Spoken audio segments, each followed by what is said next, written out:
Togglers, SNAPTOGGLE, PB toggle anchors. 3 positives.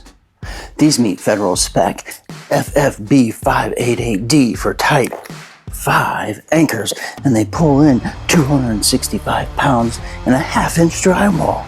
That's Mil-spec holding power from a 1/2-inch hole, which is 50% smaller than the crater that standard wing toggles demand. The zinc-plated cold-rolled steel channel, it doesn't spin when you drive it in with this screw gun, which means you can solo install without a second pair of hands holding the fixture while you fumble for a wing toggle through the wall. One person install, a concept my hinge dates have fully embraced in a different context.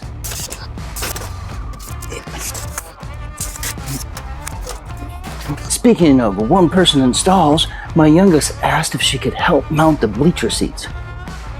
Her version of help was holding a flashlight directly into my eyes like a police interrogation. This couldn't be any easier.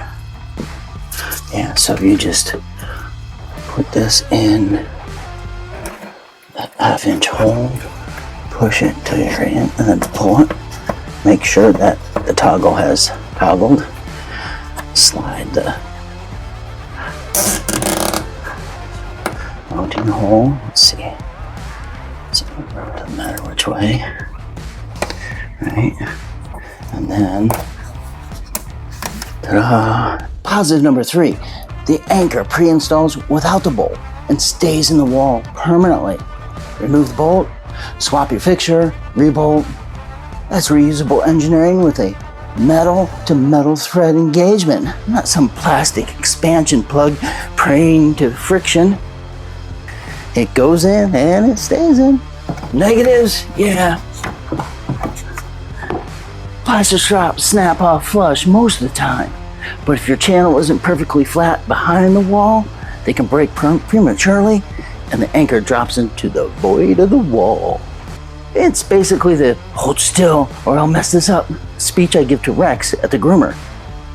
Except he doesn't go to the groomer. Negative number 2.